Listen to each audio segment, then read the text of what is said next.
কে বাঁচায় কে বাঁচে। মানিক বন্দ্যোপাধ্যায়। সেদিন আপিস যাবার পথে মৃত্যুঞ্জয় প্রথম মৃত্যু দেখল, অনাহারে মৃত্যু। এতদিন শুধু শুনে আর পড়ে এসেছিল ফুটপাথে মৃত্যুর কথা, আজ চোখে পড়ল প্রথম। ফুটপাথে হাঁটা তার বেশি প্রয়োজন হয় না, নইলে দর্শনটা অনেক আগেই ঘটে যেত, সন্দেহ নেই।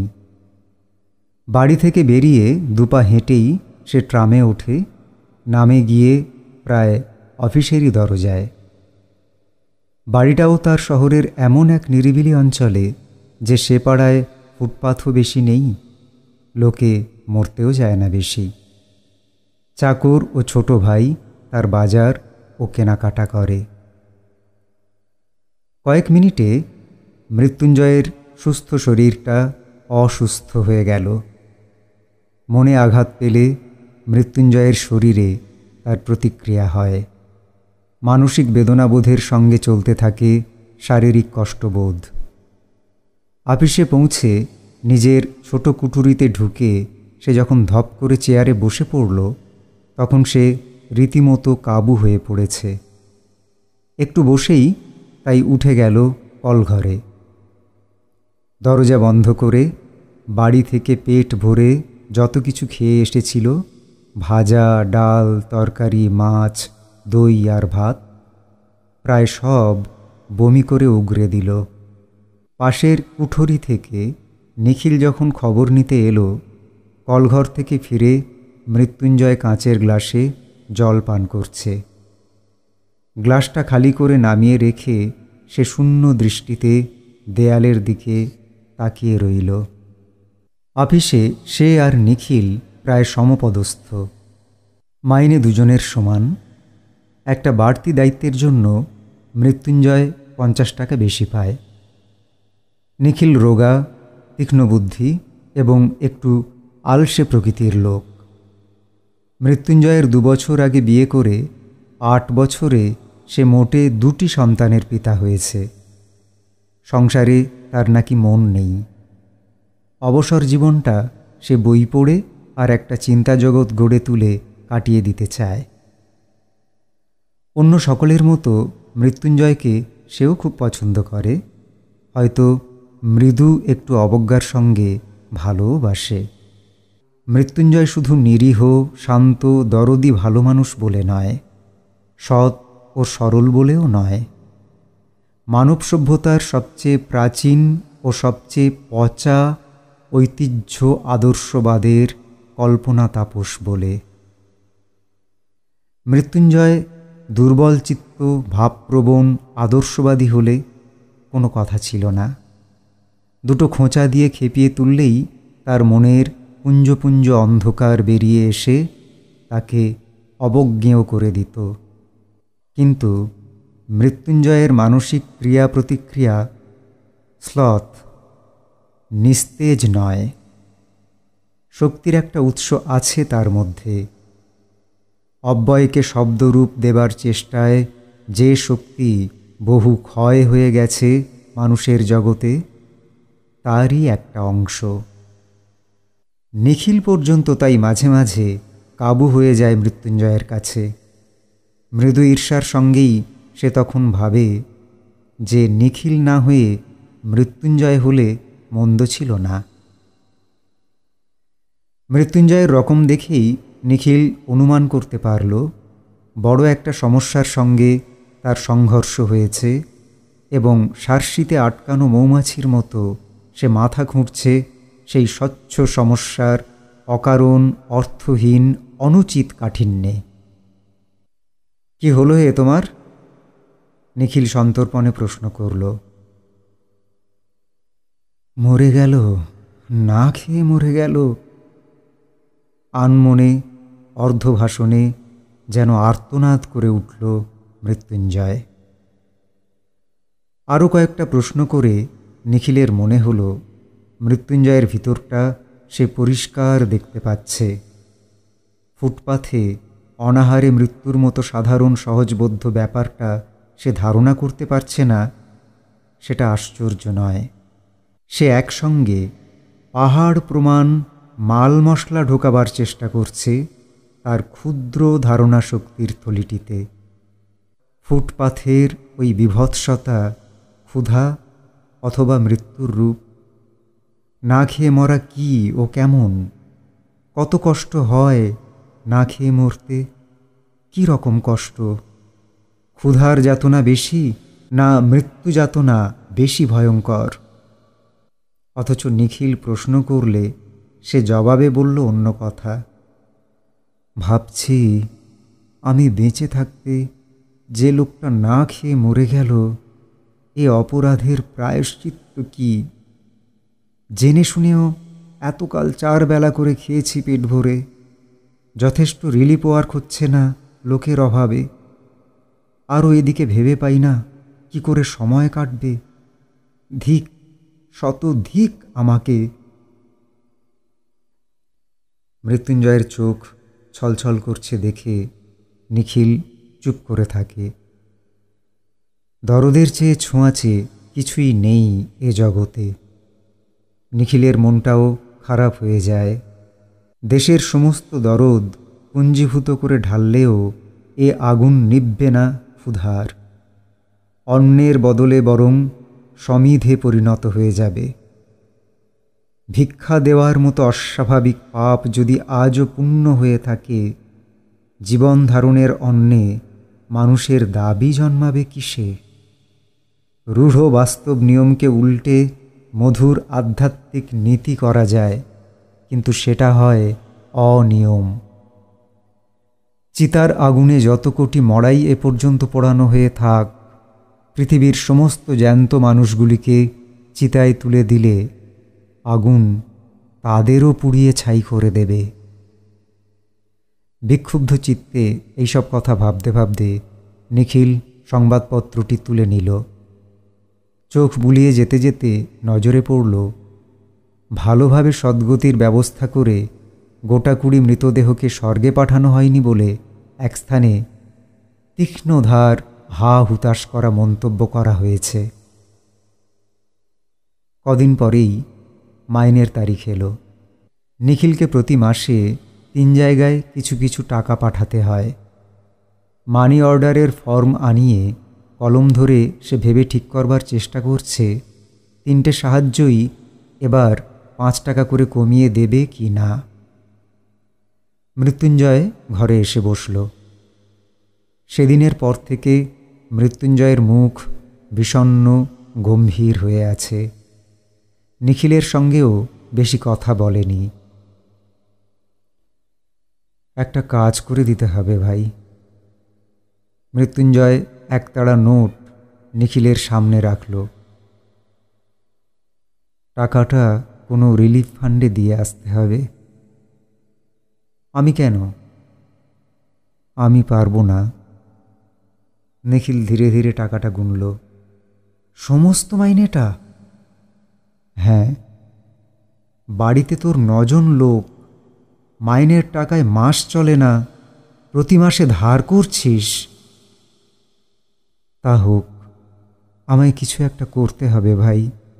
রাতে ঘুম হয় না, খেতে বসলে খেতে পারি না, একবেলা খাওয়া ছেড়ে দিয়েছি। আমার আর টুনুর মার একবেলার ভাত বিলিয়ে দিই। নিখিল এক দৃষ্টিতে তাকিয়ে থাকে। জ্বর হলে যেমন দেখায়, মৃত্যুঞ্জয়ের গোলগাল মুখখানা তেমনি থমথম করছে। ভেতরে সে পুড়ছে, সন্দেহ নেই। টুনুর মার যা স্বাস্থ্য, একবেলা খেয়ে দিন 15-20 টিকতে পারবে। মন্তব্য শুনে মৃত্যুঞ্জয় ঝাঁঝিয়ে উঠল। আমি কি করব? কত বলেছি, কত বুঝিয়েছি, কথা শুনবে না। আমি না খেলে উনিও খাবেন না। এ অন্যায় নয়, অত্যাচার নয়। মরে তো মরবে না খেয়ে। নিখিল ভাবছিল বন্ধুকে বুঝিয়ে বলবে, এভাবে দেশের লোককে বাঁচানো যায় না। যে অন্ন পাওয়া যাচ্ছে সে অন্ন তো পেটে যাবেই কারো না কারো। যে রিলিফ চলছে তা শুধু একজনের বদলে আর একজনকে খাওয়ানো।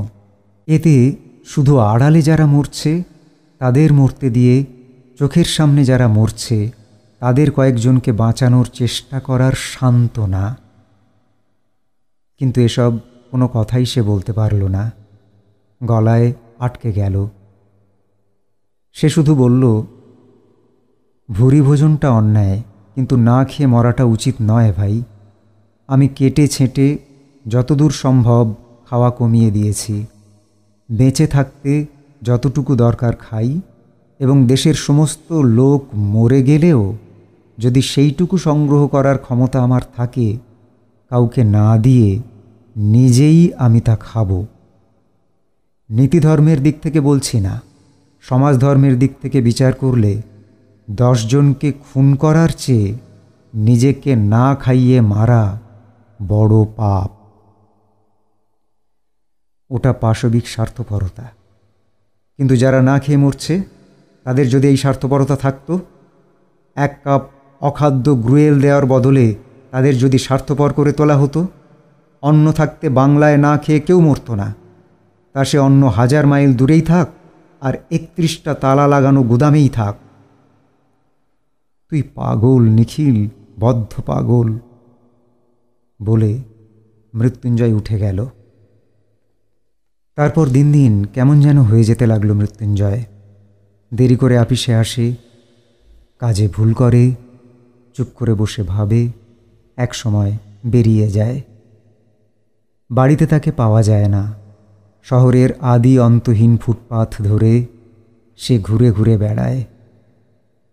ডাস্টবিনের ধারে, গাছের নিচে, খোলা ফুটপাথে যারা পড়ে থাকে, অনেক রাত্রে দোকান বন্ধ হলে যারা হামাগুড়ি দিয়ে সামনের রোয়াকে উঠে একটু ভালো আশ্রয় খোঁজে, ভোর 4টে থেকে যারা লাইন দিয়ে বসে, দাঁড়িয়ে দাঁড়িয়ে মৃত্যুঞ্জয় তাদের লক্ষ্য করে। পাড়ায় পাড়ায় লঙ্গরখানা খুঁজে বার করে অন্নপ্রার্থীর ভিড় দেখে। প্রথম প্রথম সে এইসব নরনারীর যতজনের সঙ্গে সম্ভব আলাপ করত। এখন সেটা বন্ধ করে দিয়েছে। সকলে এক কথাই বলে, ভাষা ও বলার ভঙ্গি পর্যন্ত তাদের এক ধাঁচের। নেশায় আচ্ছন্ন অর্ধচেতন মানুষের প্যানপ্যানানির মতো ঝিমানো সুরে সেই এক ভাগ্যের কথা, দুঃখের কাহিনী। কারো বুকে নালিশ নেই, কারো মনে প্রতিবাদ নেই। কোথা থেকে, কিভাবে, কেমন করে সব ওলটপালট হয়ে গেল তারা জানেনি, বোঝেনি, কিন্তু মেনে নিয়েছে। মৃত্যুঞ্জয়ের বাড়ির অবস্থা শোচনীয়। টুনুর মা বিছানা নিয়েছে। বিছানায় পড়ে থেকেই সে বাড়ির ছেলে বুড়ো সকলকে তাগিদ দিয়ে স্বামীর খোঁজে বারবার বাইরে পাঠিয়ে দেয়। কিন্তু এই বিরাট শহরের কোথায় আগন্তুক মানুষের কোন জঞ্জালের মধ্যে তাকে তারা খুঁজে বার করবে? কিছুক্ষণ বাইরে কাটিয়ে তারা ফিরে আসে। টুনুর মাকে মিথ্যা করে বলে যে মৃত্যুঞ্জয় আসছে, খানিক পরেই আসছে। খবর দিয়ে বাড়ির সকলে কেউ গম্ভীর, কেউ কাঁদো কাঁদো মুখ করে বসে থাকে। ছেলে মেয়েগুলি অনাদরে, অবহেলায়, ক্ষুধার জ্বালায় চেঁচিয়ে কাঁদে। নিখিলকে বারবার আসতে হয়। টুনুর মা তাকে সকাতরে অনুরোধ জানায় সে যেন একটু নজর রাখে মৃত্যুঞ্জয়ের দিকে, একটু যেন সে সঙ্গে থাকে তার। নিখিল বলে, আপনি যদি সুস্থ হয়ে উঠে ঘরের দিকে তাকান তাহলে যতক্ষণ পারি সঙ্গে থাকব, নইলে নয়। টুনুর মা বলে, উঠতে পারলে আমি তো ওর সঙ্গে ঘুরতাম ঠাকুরপো। ঘুরতেন? নিশ্চয়। ওর সঙ্গে থেকে থেকে আমিও অনেকটা ওর মতো হয়ে গেছি। উনি পাগল হয়ে যাচ্ছেন, আমারও মনে হচ্ছে যেন পাগল হয়ে যাব। ছেলে মেয়েগুলির জন্য সত্যি আমার ভাবনা হয় না। কেবলই মনে পড়ে ফুটপাথের ওই লোকগুলির কথা। আমাকে 2-3 দিন সঙ্গে নিয়ে গিয়েছিলেন। অনেকক্ষণ চুপ করে থেকে টুনুর মা আবার বলে, আচ্ছা, কিছুই কি করা যায় না? এই ভাবনাতেই ওর মাথাটা খারাপ হয়ে যাচ্ছে। কেমন একটা ধারণা জন্মেছে, যথাসর্বস্ব দান করলেও কিছুই ভালো করতে পারবেন না। দারুণ একটা হতাশা জেগেছে ওর মনে। একেবারে মুষড়ে যাচ্ছেন দিনকে দিন। নিখিল শোনে, আর তার মুখ কালি হয়ে যায়। মৃত্যুঞ্জয় আপিসে যায় না। নিখিল চেষ্টা করে তার ছুটির ব্যবস্থা করিয়ে দিয়েছে। আপিসের ছুটির পর সে মৃত্যুঞ্জয়ের কাছে যায়।